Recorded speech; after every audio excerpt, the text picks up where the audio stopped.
Bon, alors devant la foule qui s'étiole un petit peu, je prends rapidement le micro pour, surtout pour féliciter les organisateurs de ces 10 000 mètres, d'Avranches. On en est combien d'éditions? Combien d'éditions?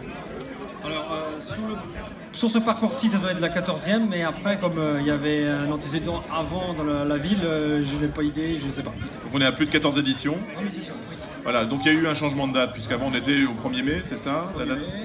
Et l'objectif c'était de pouvoir s'insérer dans un calendrier régional un peu plus propice pour avoir plus de participants, et ça fonctionne. Puisque là aujourd'hui on avait plus de 400 arrivants. 450 arrivants. Donc ça permet aussi de montrer que quand on essaie de s'insérer dans une logique régionale, peut-être nationale même pour certains, parce qu'on a vu des gens qui venaient de Bourgogne, du Massif central et de Chartres aussi, eh bien on peut plus facilement toucher un public de coureurs. Donc nous, pour la ville d'Avranches, on est très satisfaits de cette belle édition, forcément. Surtout que vous avez réussi à avoir la météo avec vous, c'est quand même pas mal. C'est une épreuve qui plaît, c'est vrai qu'on en parle beaucoup en ville, longtemps en amont, qui permet de mobiliser aussi beaucoup de coureurs locaux, ce qui est quand même très important. C'est une épreuve populaire et sportive, bien évidemment, donc ça c'est essentiel. Et puis, on sait que c'est du travail pour organiser une épreuve comme celle-ci. Il faut des bénévoles pour surveiller le parcours, éviter que des voitures s'immiscent sur le circuit, dans la course. Donc moi je tiens tout particulièrement à vous remercier pour cette belle organisation qui participe un peu aussi à la fin de l'hiver. Hein. On sent qu'avec cette épreuve, on ouvre un peu le calendrier des courses populaires de la région.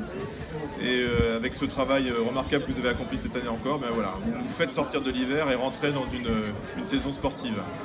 Donc merci à vous, merci à tous les bénévoles qui ont été mobilisés. Et puis à l'année prochaine sans aucun doute. Sans aucun doute. Merci. Merci monsieur le maire, c'est vrai que c'est une course qui est appréciée populairement déjà dans le coin, et c'est vrai qu'on a beaucoup d'athlètes quand même des environs d'Avranches, et c'est vrai aussi que ça correspond au dynamisme que veut la ville, et je dirais aussi la même chose pour monsieur Delaunay tout à l'heure, c'est vrai qu'il correspond aussi au dynamisme que souhaite le département. Et en tout cas merci monsieur le maire de votre soutien, des services techniques, de police municipale, et puis surtout du soutien de la mairie tout simplement. Voilà, merci beaucoup. Bon, merci. Ouais. Monsieur Delaunay, donc... Oui, monsieur le président, vraiment 2 mots. Je remercie les 10 personnes qui nous écoutent encore, les 10 courageux qui sont allés jusqu'au bout de ce très long protocole. Je voudrais vous remercier, vous, et puis les 75 bénévoles, je crois, qui sont au travail depuis quelques jours, et puis particulièrement depuis ce matin. On sait toutes et tous que c'est très compliqué aujourd'hui d'organiser des courses sur des routes ouvertes. Il faut vraiment une organisation sans faille et une préparation, et puis vraiment une mobilisation de toutes et tous pendant toute la course pour que ça se passe bien, parce qu'on sait que le partage de l'espace public, c'est pas toujours très facile, et que les automobilistes n'ont pas forcément envie de perdre quelques minutes pour laisser passer une course. En tout cas, bravo, encore une fois, ça s'est parfaitement passé. Et puis c'est vrai qu'avec le soleil, voilà, le printemps arrive bientôt, les 10 km d'Avranches annoncent le printemps, et puis le début des courses de vélo, le début des courses à